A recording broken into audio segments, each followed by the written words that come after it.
Here on the Colour of Country Life, Flow FM, speaking with Grain Growers Limited CEO Dave McEwen, reporting in from Canberra. Great to catch up with you again in 2022. Yeah, fantastic to chat to you today, Ricky. And unfortunately, I suppose, you've got to make the trek to Canberra to keep the voice heard for grain growers in the federal parliamentary spheres. Yeah, absolutely. Look, there's always plenty going on here in Canberra that affects growers right on the ground. And after the year we've had, we had such a big crop right across Australia last year, some record-breaking crops in many parts of the country. We've got a really big export task. And with that export task, there's a whole lot of things that we need government to do to help us ensure we've got market access in those key markets. So, here in Canberra this week, ensuring that we get grain into as many international markets as possible so we can deliver the best return back for Australian growers. Yeah, we'll talk about the logistical challenges a bit later on that we've got at the moment, but just winding back the clock, if it's still going maybe in some parts, I don't know, but the harvest in southeastern Australia was a lot longer and slower than it usually would be. Yeah, absolutely, Ricky. Look, it was one of those ones where, look, it was a really positive season that we had rain through the season for a lot of parts of the country, but then it just kept on coming and became a bit of a pest. Too much rain later in the year, later in the season, so a lot of stop and start to harvest right across Australia. And yeah, absolutely, you sort of mentioned it might still be going. Look, I even spoke to a few header contractors across in southern New South Wales that are still finishing up a few crops right at the moment, so now stepping into February. That's highly unusual, but it just shows how big the crops were and how much harvest was delayed due to the rain. Yeah, absolutely. That's always, some of our correspondents were telling us down in that Riverina region they were harvesting right through Christmas, which was a pretty cruddy Christmas for farmers. Oh, absolutely. Yeah. Now, what does that bring in terms of the wet weather when it comes to spraying requirements? Is that sort of something a little less common in terms of the volume that might be required at this time with the moisture around? Yeah, Ricky, it's one of those particular years where a wet summer brings with it a really high weed burden, and a wet summer also brings with it less clear, sunny, clear days that are really optimal for spraying those weeds. So, unfortunately, there have been some incidents, in many of our cropping regions of spray drift this summer. That does happen from time to time. And a lot of these incidents are off-target type incidents. So they can impact, in some of the eastern states, it can impact other crops such as cotton. In states like South Australia, there are other sensitive crops, whether they're horticulture or whether they're vineyards as well. So it really does remind us of the importance of getting our summer spraying right and doing all the right things leading into, this time of year. Now, speaking of sprays, and I think I've got this right, that grain growers were out there fairly early reminding farmers that when it comes to inputs like sprays and even fertiliser with logistical challenges, you might want to get your hands on it as quick as you can or plan for some premium pricing on that front. How are farmers getting what they need to look after the crop for this season? Yeah, look, it is still something, there were two things at the front of farmers' minds at the end of last year. The first one was the wet harvest and how they were managing that.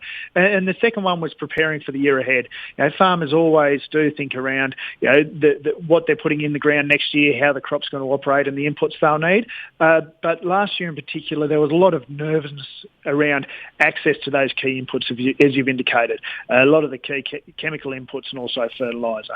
Now, we are getting close to the crunch point, which will be, will we have products delivered on time? Now, we do understand from talking to a lot of the large retailers that, look, most of the chemical inputs that were required, we have been okay to secure most of those as Australia, but there still is a very sensitive and tight supply chain in that.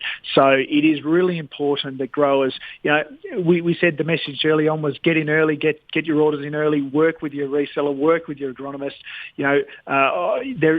That message is still really clear about continue to keep in the conversation with your reseller, whoever you're buying your products off, continue to check in them, see where their supply chain's at so you can navigate the timing around when you might get access to that. The really big other risk out there was fertiliser. Now, we saw fertiliser prices, go through the roof last year. So we saw fertiliser prices, well and truly over double over a sort of 6-month period last year. There were a range of various reasons for that globally that caused that issue. So as well as that, that sort of tightening of the supply chain, we also had that price concern for growers. Now, we are aware that there are some growers who have made decisions to change their planting arrangements, maybe put in less crop. Or maybe plan to put on less fertiliser on their crop due to those high prices and the risk around the supply chain. That's an unfortunate position to be in. We do want every Australian farmer to have as much chance as possible to put in the best crop possible and to have the best chance of a good return. So it is disappointing to see that, but we'll wait and see how the next few months pan out. We're working closely with the importers of fertiliser and those key fertiliser manufacturers in Australia. Would encourage growers to do the same with their resellers. Now, the pandemic has served up some challenges with something like fertiliser supply, and the federal government stepped in when it came to AdBlue with the Incitec pivot plant, keeping that going. We've got tensions in our own region with China, Russia, possibly with the Ukraine, which might be an upside for farmers on grain prices. But is there a case now, as you're in Canberra today, to be saying the federal government and maybe the federal opposition need to be thinking about a more food security focused way of intervening in agriculture to make sure we can actually produce the crop we and the world need? Yeah, look, Australia's in a really fortunate position, Ricky, where we're one of the most food secure nations globally. If we look at the amount of, for example, wheat we produce as a nation, our per capita production of wheat, we produce about 1,000 tonnes of per capita for every Australian on an average year.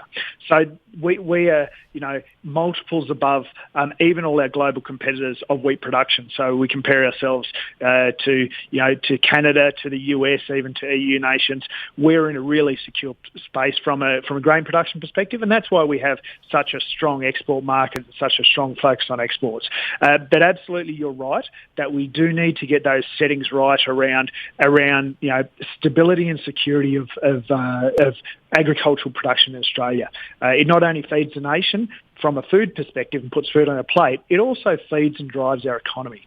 And it also farmers manage a large area of the Australian landscape. So it has all those flow-on benefits. There have been some, issues over the last 12 months. There was, unfortunately, the Productivity Commission looked at sensitive and vulnerable supply chains last year.